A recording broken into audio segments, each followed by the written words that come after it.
ರಾಜ್ಯದಲ್ಲಿ ಮತ್ತೊಂದು ಅಣುಸ್ಥಾವರಕ್ಕೆ ಸರ್ಚಿಂಗ್. 5 ಜಿಲ್ಲೆಗಳಲ್ಲಿ ಹದ್ದಿನ ಕಣ್ಣಿಟ್ಟ ಎನ್ಟಿಪಿಸಿ. ನಮಸ್ಕಾರ ವೀಕ್ಷಕರೇ, ಕರ್ನಾಟಕದಲ್ಲಿ ಈಗಾಗಲೇ ಉತ್ತರ ಕನ್ನಡದ ಕೈಗಾ ಅಣುಸ್ಥಾವರ ಇದೆ. ಆದ್ರೆ ಈಗ ರಾಜ್ಯದಲ್ಲಿ ಮತ್ತೊಂದು ಅಣುಸ್ಥಾವರ ನಿರ್ಮಾಣಕ್ಕಾಗಿ ಜಾಗದ ಹುಡುಕಾಟ ನಡೆಸಲಾಗ್ತಾ ಇದೆ. ಹೌದು, ಕೇಂದ್ರ ಸರ್ಕಾರ ಈಗ ಕರ್ನಾಟಕದಲ್ಲಿ ಮತ್ತೊಂದು ಬೃಹತ್ ಅಣುಸ್ಥಾವರವನ್ನ ನಿರ್ಮಾಣ ಮಾಡಲು ಸಜ್ಜಾಗಿದೆ. ಈ ದೊಡ್ಡ ಯೋಜನೆಗಾಗಿ ಸದ್ಯ 5 ಜಿಲ್ಲೆಗಳಲ್ಲಿ ಸ್ಥಳ ಪರಿಶೀಲನೆಯನ್ನ ಮಾಡಲಾಗ್ತಾ ಇದೆ. 5 ಜಿಲ್ಲೆಗಳಲ್ಲಿ ಎನ್ಟಿಪಿಸಿ ಅಧಿಕಾರಿಗಳು ಈಗ ಜಮೀನಿಗಾಗಿ ಹುಡುಕಾಟವನ್ನು ನಡೆಸ್ತಾ ಇದ್ದಾರೆ. ಆದ್ರೆ ಈ ಸುದ್ದಿ ಹೊರ ಬರ್ತಾ ಇದ್ದಂತೆ ರಾಜ್ಯದ ಮೂಲೆ ಮೂಲೆಯಲ್ಲಿ ಆತಂಕದ ಕಿಚ್ಚು ಹೊತ್ತಿಕೊಂಡಿದೆ. ಭೂ ಸ್ವಾಧೀನಕ್ಕೆ ರೈತರು, ಪರಿಸರವಾದಿಗಳು ವಿರೋಧವನ್ನ ವ್ಯಕ್ತಪಡಿಸಿದ್ದಾರೆ.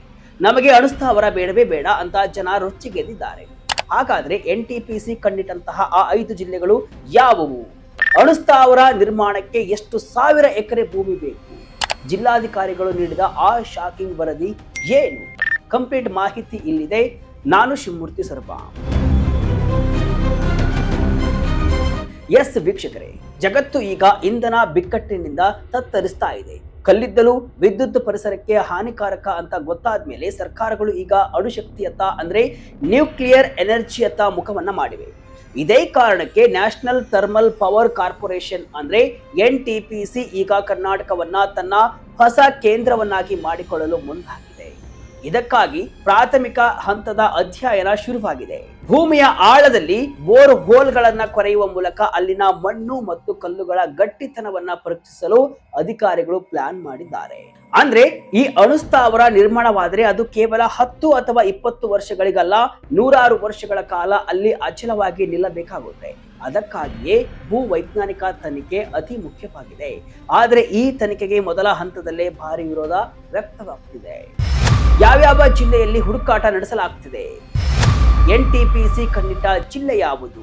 ನೋಡಿ ವೀಕ್ಷಕರೇ, ಎನ್ಟಿಪಿಸಿ ಗುರುತಿಸಿರುವಂತಹ ಆ 5 ಸಂಭಾವ್ಯ ಜಿಲ್ಲೆಗಳು ಯಾವುವು ಅನ್ನೋದನ್ನ ನೋಡುವುದಾದ್ರೆ, ಉತ್ತರ ಕನ್ನಡ ಜಿಲ್ಲೆಯ ಅಂಕೋಲ ತಾಲೂಕಿನ ಭಾವಿಕೇರಿ, ಶಿವಮೊಗ್ಗ ಜಿಲ್ಲೆಯ ಬೇಸೂರು, ವಿಜಯಪುರ ಜಿಲ್ಲೆಯ ಮಣ್ಣೂರು, ಕೊಪ್ಪಳ ಜಿಲ್ಲೆಯ ಬನ್ನಿಕುಂಟ, ರಾಯಚೂರು ಜಿಲ್ಲೆಯ ಹಲ್ಕವಟಗಿ. ಈ 5 ಜಾಗಗಳಲ್ಲಿ ಸದ್ಯಕ್ಕೆ ಸರ್ವೆಯನ್ನ ನಡೆಸಲು ಸರ್ಕಾರ ಹಸಿರು ನಿಶಾನೆಯನ್ನ ತೋರಿದೆ. ಆದರೆ ವಿಷಯ ತಿಳಿತಾ ಇದ್ದಂತೆ ಶಿವಮೊಗ್ಗದ ಬೇಸೂರಿನಲ್ಲಿ ಜನರು ಬೀದಿಗಿಳಿದು ಪ್ರತಿಭಟನೆಯನ್ನ ನಡೆಸ್ತಾ ಇದ್ದಾರೆ. ಮಲೆನಾಡಿನ ಹಸಿರು ಸಿರಿಯ ನಡುವೆ ಅಣುಸ್ಥಾವರ ಬಂದ್ರೆ ಪರಿಸರ ನಾಶವಾಗುತ್ತೆ ಎಂಬುದು ಅವರ ಆತಂಕ. ಇನ್ನು ಉತ್ತರ ಕನ್ನಡ ಜಿಲ್ಲೆಯ ಅಂಕೋಲದಲ್ಲೂ ಕೂಡ ಪರಿಸ್ಥಿತಿ ತೀರಾ ಭಿನ್ನವಾಗಿಲ್ಲ. ಈಗಾಗಲೇ ಕೈಗಾದಿಂದ ನಲುಗಿರುವಂತಹ ನಮಗೆ ಮತ್ತೊಂದು ಸ್ಥಾವರ ಹೊರೆಯಾಗ್ತಾ ಇದೆ ಎಂಬುದು ಕೂಡ ಕರಾವಳಿ ಜನರ ದೂರು. ಈ 5 ಜಾಗಗಳಲ್ಲಿ ಒಂದನ್ನ ಅಂತಿಮಗೊಳಿಸುವುದು ಸರ್ಕಾರದ ಗುರಿಯಾಗಿದೆ. ಅಣುಸ್ಥಾವರ ಸ್ಥಾಪಿಸಲು ಎಷ್ಟು ಎಕರೆ ಜಾಗ ಬೇಕು? ರೈತರು, ಪರಿಸರವಾದಿಗಳ ವಿರೋಧ ಯಾಕೆ? ವೀಕ್ಷಕರೇ, ಈ ಅಣುಸ್ಥಾವರ ಎಷ್ಟು ದೊಡ್ಡದಿದೆ ಅಂದ್ರೆ ಇದರ ವಿಸ್ತೀರ್ಣ ಕೇಳಿದ್ರೆ ನೀವು ದಂಗಾಗ್ತೀರಿ.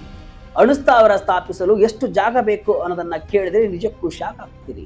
2000 ಮೆಗಾವ್ಯಾಟ್ ವಿದ್ಯುತ್ ಉತ್ಪಾದನೆಗೆ 1200 ಎಕರೆ ಭೂಮಿ ಬೇಕು. ಒಂದು ವೇಳೆ ಸರ್ಕಾರ 4000 ಮೆಗಾವ್ಯಾಟ್ ಗುರಿಯನ್ನ ಹೊಂದಿದ್ರೆ 1600 ಎಕರೆ ಬೇಕು. ಇನ್ನು 6000 ಮೆಗಾವ್ಯಾಟ್ ನ ದೈತ್ಯ ಸ್ಥಾವರ ನಿರ್ಮಾಣವಾದ್ರೆ ಬರೋಬ್ಬರಿ 2000 ಎಕರೆ ಭೂಮಿ ಬೇಕಾಗುತ್ತೆ.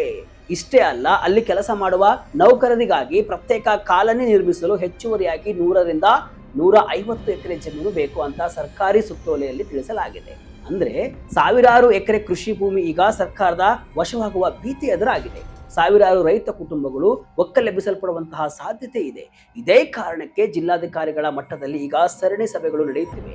ರೈತರು, ಪರಿಸರವಾದಿಗಳು ಈಗ ಕರ್ನಾಟಕದಲ್ಲಿ ಅಣುಸ್ಥಾವರ ನಿರ್ಮಾಣಕ್ಕೆ ವಿರೋಧವನ್ನ ವ್ಯಕ್ತಪಡಿಸಿದ್ದಾರೆ. ಉತ್ತರ ಕನ್ನಡ ಜಿಲ್ಲಾ ಡಿಸಿ ಕೊಟ್ಟ ವರದಿ ಏನು? ನೌಕಾನೆಲೆ ಇರುವಲ್ಲಿ ಅಣುಸ್ಥಾವರ ಅಪಾಯ ಯಾಕೆ?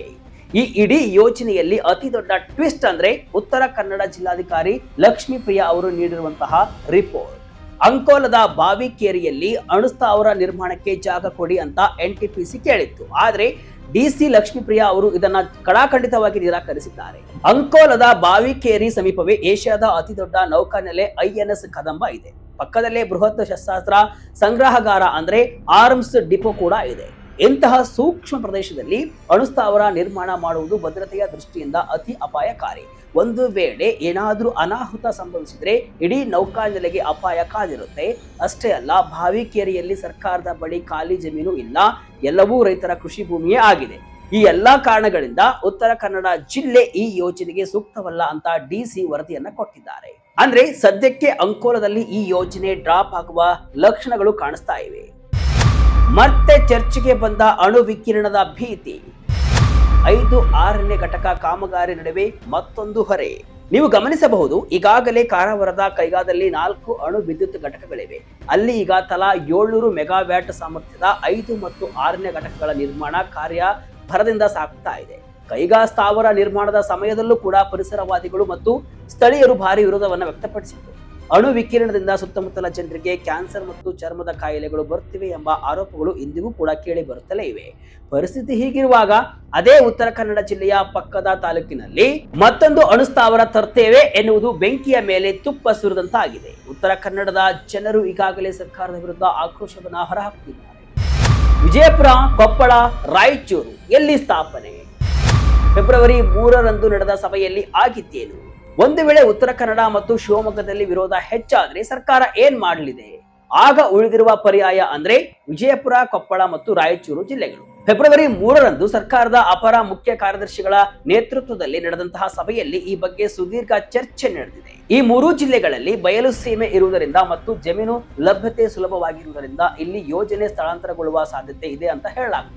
ಆದ್ರೆ ಇಲ್ಲೂ ಕೂಡ ಕುಡಿಯುವ ನೀರಿನ ಸಮಸ್ಯೆ ಮತ್ತು ಜನರ ವಿರೋಧ ಎದುರಾಗಬಹುದು. ಅಣು ಸ್ಥಾವರಕ್ಕೆ ಅಪಾರ ಪ್ರಮಾಣದ ನೀರಿನ ಅವಶ್ಯಕತೆ ಇರುತ್ತೆ. ಹೀಗಾಗಿ ನದಿ ಪಾತ್ರದ ಜಾಗವನ್ನೇ ಆರಿಸಿಕೊಳ್ಳುವುದು ಅನಿವಾರ್ಯವಾಗಿದೆ. ಅದರಲ್ಲೂ ಕೊಪ್ಪಳ, ರಾಯಚೂರು ಜಿಲ್ಲೆಯಲ್ಲೂ ಕೂಡ ವಿರೋಧ ಕೇಳಿ ಬಂದಿದೆ. ಪರಿಸರ ಅಭಿವೃದ್ಧಿಯ ನಡುವಿನ ಮಹಾಸಂಘರ್ಷ. ವೀಕ್ಷಕರೇ, ಅಣು ಸ್ಥಾವರ ಅಂದ್ರೆ ಅದು ದೇಶದ ಪ್ರಗತಿಗೆ ಬೇಕಾದ ಒಂದು ಶಕ್ತಿ ಕೇಂದ್ರ. ಆದರೆ ಅದರ ಹಿಂದೆ ಇರುವಂತಹ ಅಪಾಯಗಳನ್ನ ಕಡೆಗಣಿಸುವಂತಿಲ್ಲ.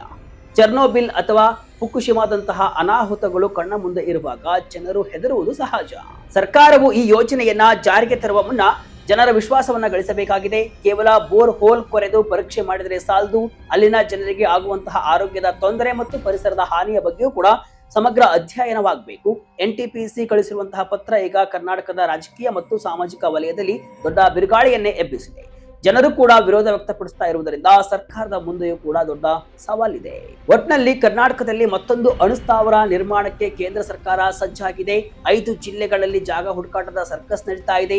5 ಜಿಲ್ಲೆಗಳಲ್ಲೂ ಕೂಡ ಅಣು ಸ್ಥಾವರಕ್ಕೆ ತೀವ್ರ ವಿರೋಧ ವ್ಯಕ್ತವಾಗ್ತಾ ಇದೆ. ಹೀಗಾಗಿ ಸರ್ಕಾರದ ಮುಂದೆ ಬಿಗ್ ಸವಾಲೇ ಇದೆ. ಭೂಸ್ವಾಧೀನ ಪ್ರಕ್ರಿಯೆಯೇ ಸರ್ಕಾರಕ್ಕೆ ದೊಡ್ಡ ತಲೆನೋವು. ಇತ್ತ ಪರಿಸರವಾದಿಗಳು ಕೂಡ ಅರಣ್ಯ ಜಾಗ ಸರ್ವನಾಶ ಆಗುತ್ತೆ, ಯಾವುದೇ ಕಾರಣಕ್ಕೂ ಕರ್ನಾಟಕಕ್ಕೆ ಮತ್ತೊಂದು ಅಣು ಸ್ಥಾವರ ಬೇಡ ಅಂತ ಹೇಳ್ತಾ ಇದೆ.